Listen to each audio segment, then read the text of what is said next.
Amber room, जिसे अक्सर 8th wonder of the world कहा जाता है, 18th सेंचुरी आर्टिस्ट्री और एम्बर क्राफ्ट्समैनशिप का एक बेहतरीन एग्जाम्पल है। इस ऑपुलेंट चेंबर का क्रिएशन 1701 में प्रशिया के किंग फ्रेडरिक I के लिए शुरू हुआ था। इसमें बड़े इंट्रिकेट पैनल्स थे जो बर्लिन के चार्लटबर्ग पैलेस की वॉल्स को सजाने के लिए बनाए गए थे। लेकिन इसकी कहानी हमेशा से मूवमेंट और ट्रांसफॉर्मेशन की रही है, एक प्रशियन रॉयल कमीशन से एक रशियन डिप्लोमेटिक गिफ्ट तक। कैथरीन पैलेस, जो सेंट पीटर्सबर्ग के पास है, में इंस्टॉल और एक्सपैंड होने के बाद ये रशियन इंपीरियल शान का सिंबल बन गया। ये 55 स्क्वायर मीटर से ज्यादा के एरिया में फैला था और इसमें 6 टन से भी ज्यादा एम्बर, गोल्ड लीफ और प्रेशियस स्टोन्स थे। रूम का अंजाम वर्ल्ड वॉर II के दौरान एक दुख भरी मोड़ पर पहुंचा।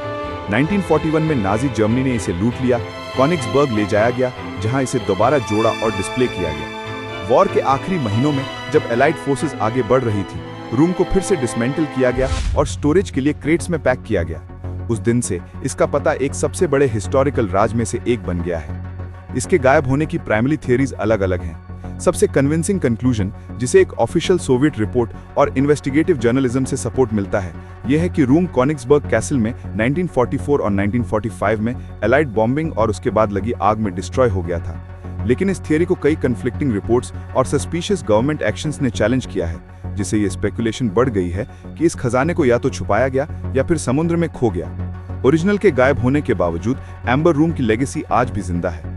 1979 में इसका एक पेन्सटेकिंग रिकंस्ट्रक्शन शुरू हुआ जो 2003 में कंप्लीट हुआ। ये अब कैथरीन पैलेस में है, जो लॉस्ट मास्टरपीस का एक मॉन्यूमेंट है और आज के जर्मन रशियन कल्चरल रिकंसिलिएशन का एक पावरफुल सिंबल भी है। एम्बर रूम का ये इनहेरेंट पैराडॉक्स एक पीसफुल डिप्लोमेटिक गिफ्ट के रूप में शुरू हुआ, लेकिन वॉर का शिकार और एक अनंत राज का विषय बन गया। ये इसकी पूरी हिस्ट्री में छाया हुआ है। एम्बर रूम का आइडिया सबसे पहले फ्रेडरिक III ने दिया था, जो बाद में फ्रेडरिक I बने, प्रशिया के पहले राजा। फ्रेडरिक, जो उस वक्त ब्रेंडनबर्ग के इलेक्टर थे, एक ऐसा चेंबर बनाना चाहते थे जो लुई XIV के वर्साई पैलेस से भी ज्यादा शानदार हो और उनके नए रॉयल स्टेटस को कमेमोरेट करे। ये प्रोजेक्ट, जिसे 1701 में कमीशन किया गया था, ओरिजिनली बर्लिन के चार्लटबर्ग पैलेस के लिए था। इस शानदार चेंबर का क्रिएशन उस दौर के सबसे स्किल्ड आर्टिजन्स की कोलैबोरेशन से हुआ था। इनिशियल कॉन्सेप्ट और डिजाइन जर्मन बरोक स्कल्प्टर और आर्किटेक्ट एंड्रियस स्लूटर ने बनाया था। स्लूटर को पैलेस के स्टोरेज सेलर्स में अनकट एम्बर का एक बड़ा स्टैश मिला और उन्होंने एक पूरे चेंबर को इस प्रेशियस मटेरियल से डेकोरेट करने का विजन देखा। इसका फैब्रिकेशन डैनिश कोर्ट के मास्टर क्राफ्ट्समैन गॉटफ्रीड वुल्फ्राम ने किया, जिसमें डैनजिग के एम्बर मास्टर्स अर्न्स्ट शाक्ट और गॉटफ्रीड टुराउ ने उनकी मदद की। 13 साल तक इन क्राफ्ट्समैन ने 46 मैसिव एम्बर पैनल्स बनाए, जिनमें से कुछ 12 फीट तक ऊंचे थे और उन्हें कार्विंग्स, गोल्ड लीफ और मिरर से सजाया गया था। रूम पर काम 1707 तक चलता रहा, जब इसे दूसरे क्राफ्ट्समैन को दे दिया गया। ये प्रोजेक्ट 1714 तक कंप्लीट हो गया था, लेकिन जैसा सोचा गया था, इसे चार्लटबर्ग पैलेस में कभी परमानेंटली इंस्टॉल नहीं किया गया। इसकी जगह कंप्लीट पैनल्स को टेम्परेरी बर्लिन सिटी पैलेस में रखा गया। एम्बर रूम की किस्मत एक प्रशियन पोजीशन के रूप में 1716 में तब बदली जब ये एक नए पॉलिटिकल अलायंस का पावरफुल सिंबल बन गया। फ्रेडरिक विलियम I, जो फ्रेडरिक I के बेटे और उत्तराधिकारी थे, स्वीडन के खिलाफ रशिया जार पीटर I के साथ एक अलायंस किया। इस नए रिश्ते को कमेमोरेट और अपने पैक्ट को पक्का करने के लिए फ्रेडरिक विलियम I ने इनकम्प्लीट एम्बर रूम पैनल्स को जार को गिफ्ट कर दिया। ये सिर्फ एक जेस्चर नहीं था, ये एक प्रैग्मेटिक स्ट्रैटेजिक मूव था।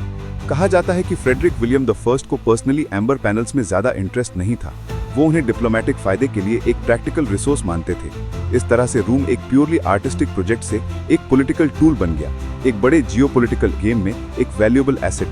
पैनल्स को ध्यान से क्रेट्स में पैक किया गया और सेंट पीटर्सबर्ग तक के सफर के लिए 8 कार्ड्स पर लोड किया गया। जब पैनल्स रशिया पहुंचे तो उन्होंने नए चैलेंजेस खड़े कर दिए। कुछ पीसेस टूटे या मिसिंग थे और प्रशियन क्राफ्ट्समैन से कोई इंस्ट्रक्शंस नहीं थे, इसलिए कोई नहीं समझ पाया कि बाकी पैनल्स को कैसे फिट करना है। पीटर द ग्रेट की डेथ के बाद लगभग 20 साल तक एम्बर स्टोरेज में पड़ा रहा। पीटर द ग्रेट की बेटी एम्प्रेस एलिजाबेथ के डायरेक्शन में रूम को आखिरकार सार्सी को इस सेलो में, अब पुश्किन में कैथरीन पैलेस में इसका परमानेंट घर मिला।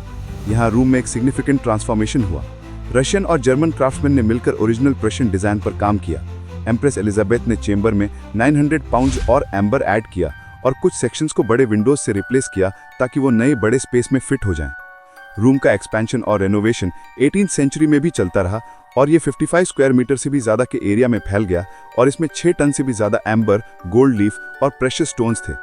फाइनल रिजल्ट एक ब्रेथ टेकिंग मास्टरपीस था, जिसे ornate architectural features, gilding, carvings, gold leaf, gemstones, angels की स्टैचूज और मिरर से सजाया गया था जो स्पेस को कैंडल लाइट से चमका देते थे।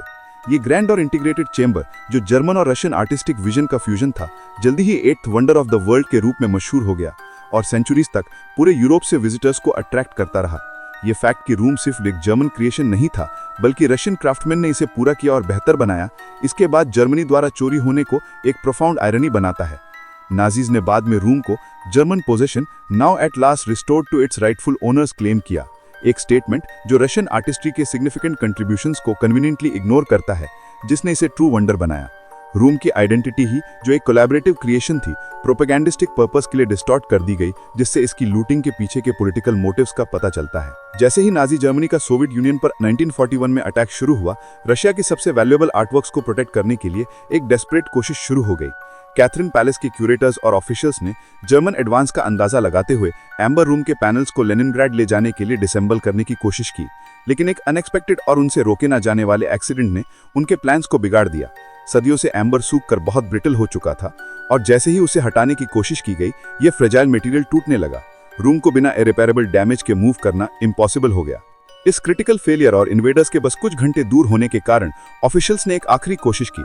उन्होंने वर्ल्ड रिनॉन्ड मास्टरपीस को सिंपल साधारण वॉलपेपर के पीछे छुपाने की कोशिश की। ये कमजोर डिस्गाइज, जो पैनिक और ऑप्शंस की कमी से पैदा हुआ था, रूम की पुरानी शान के बिल्कुल उल्टा था।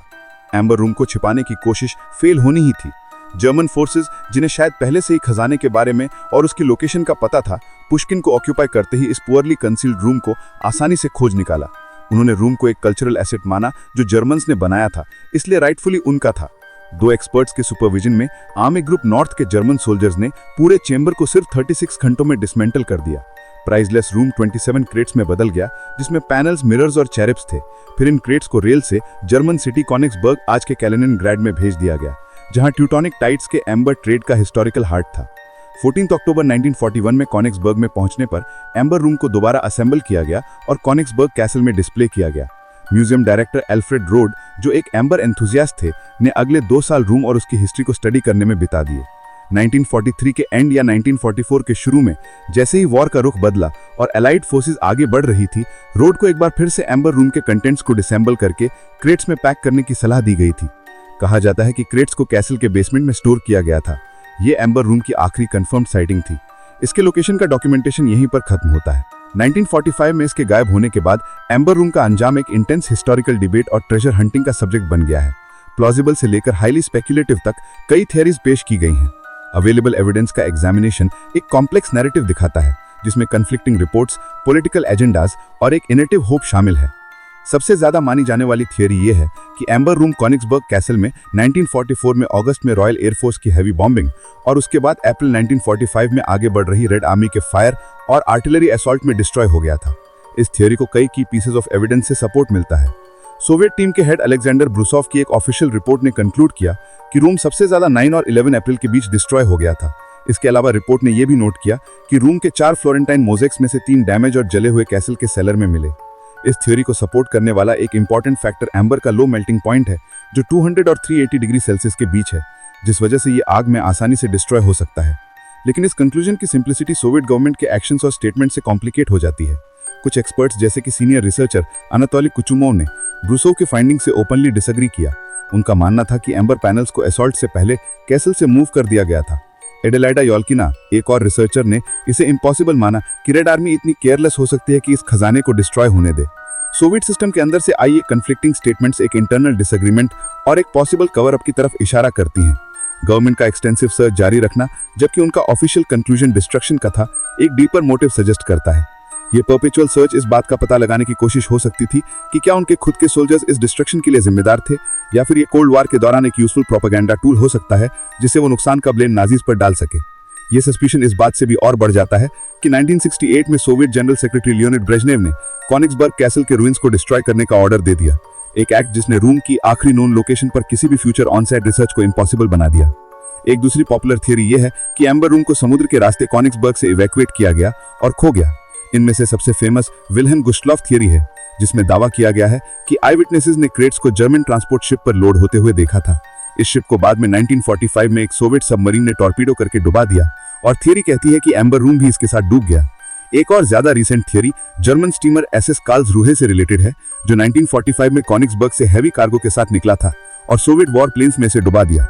इन दोनों मैरीटाइम थियरीज को टेंजिबल एविडेंस की कमी के कारण काफी हद तक डिबंक कर दिया गया है। डाइवर्स जिन्होंने विल्हेम गुस्लॉफ के रैकेज को एक्सप्लोर किया था, उन्हें एम्बर रूम के क्रेट्स का कोई एविडेंस नहीं मिला। सिमिलरली जब एसएस कार्लसरूहे का रैकेज 2020 में मिला, तो डाइवर्स ने पाया कि इसके क्रेट्स में मिलिट्री इक्विपमेंट और पर्सनल बिलोंगिंग्स थे, ना कि वो लॉस्ट ट्रेजर। एक छिपे हुए मास्टरपीस के अल्योर ने कई स्पेक्युलेटिव थियरीज को जन्म दिया है, जो सजेस्ट करती हैं कि रूम को नाजीज ने सक्सेसफुली इवैक्यूएट और कंसील कर लिया था। एक ऐसी थियरी दावा करती है कि रूम अभी भी कैलिनिनग्राड यानी कि कॉनिग्सबर्ग के अंडरग्राउंड टनल्स और बंकर्स के नेटवर्क में छुपा है। एक और ज्यादा रिसेंट दावा जर्मन ट्रेजर हंटर्स ने किया है, जो बिलीव करते हैं कि रूम जर्मन चेक बॉर्डर के पास एक अंडरग्राउंड कैवर्न में है। ये थ्योरी चेक रिपब्लिक के फ्रीडलैंड कासल में एक कुक के आई विटनेस अकाउंट पर बेस्ड है, जिसने दावा किया कि उसने एसएस सोल्जर्स को क्रेट्स एक सील्ड सेलर में ले जाते हुए देखा था और एक सपोजिड कोडेड मैसेज एक नाजी ऑफिशियल से मिला था। जबकि ये इंट्रीगिंग है, ये दावे पूरी तरह से अनवेरिफाइड हैं। ट्रेजर हंटिंग थियरीज का ये परसिस्टेंट होना एविडेंस की कमी के बावजूद एक क्रूशियल फैक्ट से फ्यूल्ड है। 1997 में जर्मन अथॉरिटीज ने एम्बर रूम से एक सिंगल फ्लोरेंटीन मोज़ेक रिकवर किया था। ये पीस एक जर्मन सोल्जर के बेटे के पोजेशन में था। इस डिस्कवरी ने प्रूव किया कि एम्बर रूम का कम से कम एक हिस्सा तो सरवाइव किया, भले ही उसका मेजॉरिटी पार्ट नहीं। ये single confirm data point mystery पर एक डिस्प्रोपोर्शनेट इफेक्ट डालता है, इस बात को एंश्योर करते हुए कि बाकी ट्रेजर की खोज जारी रहेगी, क्योंकि ये सजेस्ट करता है कि डिस्ट्रक्शन कंप्लीट नहीं हुई थी। अथॉरिटीज द्वारा कुछ एरियाज में सर्च का रोके जाना भी एक ग्रैंड कॉन्स्पिरेसी के सेंस को बढ़ाता है। ओरिजिनल के गायब होने के बावजूद सोवियत गवर्नमेंट ने 1979 में एम्बर रूम को रिक्रिएट करने का डिसीजन लिया। इस डिसीजन ने एक मॉन्यूमेंटल और अनप्रेसिडेंटेड आर्टिस्टिक अंडरटेकिंग की शुरुआत की। चैलेंजेस बहुत बड़े थे। ओरिजिनल रूम का बहुत कम डॉक्यूमेंटेशन बचा था, सिर्फ 86 ब्लैक एंड व्हाइट फोटोज जो लेट 1930s में ली गई थी। 1937 से एक सिंगल कलर स्लाइड और कैथरीन पैलेस के रूइंस में मिले कुछ एम्बर फ्रैगमेंट्स। प्रोजेक्ट पर काम करने वाले क्राफ्ट्समैन को 18th सेंचुरी मास्टर्स द्वारा यूज किए गए लॉस्ट टेक्निक्स, एडहेसिव्स और डाइज को फिर से खोजना पड़ा।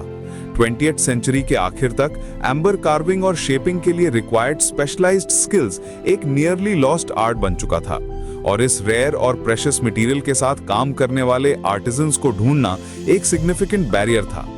प्रोजेक्ट को फाइनेंशियल चैलेंजेस का सामना करना पड़ा। मिड 1990s तक गवर्नमेंट फंडिंग खत्म हो गई थी और प्रोजेक्ट रुक गया। 40 मास्टर क्राफ्ट्समैन की टीम, जिसे अलेक्जेंडर ट्राइलॉव लीड कर रहे थे, ने सैलरी न मिलने के कारण काम छोड़ने की धमकी दी, जिसे मिरेकल कहा गया। एक सॉल्यूशन मिला, रूर गैस से $3.5 मिलियन का डोनेशन, जो जर्मनी की सबसे बड़ी नेचुरल गैस कंपनी थी। जर्मन फाइनेंशियल सपोर्ट का ये एक्ट प्रोजेक्ट को कंप्लीट करने में मददगार साबित हुआ। ये फैक्ट कि जर्मन मनी का यूज रिकंस्ट्रक्शन को कंप्लीट करने के लिए किया गया, हिस्टोरिकल रिकंसिलिएशन का एक पावरफुल और फिटिंग सिंबल है। ये रूम की कहानी को पूरा करता है, जर्मन डिस्ट्रक्शन और रशियन लॉस के नैरेटिव को कल्चरल पार्टनरशिप और अटोनमेंट में बदल देता है। नया रूम आर्ट की ताकत का एक टेस्टमेंट है, जो कल्चर्स को यूनाइट करता है और ब्रिजेस बनाता है, बिल्कुल वैसे ही जैसे ओरिजिनल जर्मन रशियन कोलैबोरेशन ने लगभग 3 सेंचुरीज पहले रूम को बनाया था। 24 इयर्स की मुश्किल मेहनत के बाद रिकंस्ट्रक्टेड एम्बर रूम 2003 में कंप्लीट और इनॉग्रेट हुआ। रशियन प्रेसिडेंट व्लादिमीर पुतिन और उस वक्त के जर्मन चांसलर गेरहार्ड श्रोडर ने इसकी डेडिकेशन सेरेमनी का आयोजन किया, जो सेंट पीटर्सबर्ग के 300th एनिवर्सरी के साथ कोइंसाइड कर रही थी। ये इवेंट रूम के ओरिजिनल पर्पस की एक पॉइग्नेंट रिमाइंडर थी, जो अलायंस और शांति का सिंबल था। आज नया एम्बर रूम कैथरीन पैलेस के अंदर एक मेजर टूरिस्ट अट्रैक्शन है, जो इस मैग्निफिसेंट मास्टरपीस की लेगेसी को इंश्योर करता है और इसके ओरिजिनल के गायब होने के राज को आने वाली जनरेशंस को याद दिलाता है और अप्रिशिएट कराता है। एम्बर रूम की हिस्ट्री 3 सेंचुरीज में यूरोपियन पॉलिटिकल और आर्टिस्टिक रिलेशंस का एक छोटा सा रूप है। इसकी शुरुआत प्रशियन एम्बिशन का एक स्टेटमेंट के रूप में हुई, फिर ये स्ट्रेटेजिक अलायंस का एक टोकन बना। रशियन आर्टिस्ट्री ने इसमें ट्रांसफॉर्मेशन किया और आखिरकार ये जंग की ब्रूटल पॉलिटिक्स का शिकार हो गया। सबसे कंपेलिंग एविडेंस इसके कॉनिग्सबर्ग की आग में डिस्ट्रक्शन की तरफ इशारा करता है, लेकिन सोवियत गवर्नमेंट के कॉन्फ्लिक्टिंग अकाउंट्स और सस्पिशियस एक्शंस, जैसे उनका रूम को लगातार खोजना और कैसल के रूइंस को डिस्ट्रॉय करना, इस राज को जिंदा रखा है। 1997 में एक सिंगल पीस का रिकवर होना भी कंफर्म करता है कि कुछ पार्ट्स शायद सरवाइव किए होंगे, जिससे ट्रेजर हंटर्स की उम्मीद हमेशा जिंदा रहेगी। अंत में ये राज ही है जिसने एम्बर रूम को एक मॉडर्न लेजेंड बनाया है, ये इंश्योर करते हुए कि इसकी कहानी कभी भूली नहीं जाएगी। रूम का रिकंस्ट्रक्शन, जो ह्यूमन कोलैबोरेशन की जीत और हिस्टोरिकल रिकंसिलिएशन का एक पावरफुल एक्ट है, इस आइडिया का टेस्टमेंट है कि कंप्लीट डिस्ट्रक्शन के सामने भी आर्ट को दोबारा बनाया जा सकता है और उसकी लेगेसी को प्रिजर्व किया जा सकता है। एम्बर रूम की कहानी खूबसूरती, नुकसान और इंसान के डिस्ट्रॉय और रिक्रिएट करने की अनंत क्षमता का एक गहरा नैरेटिव है।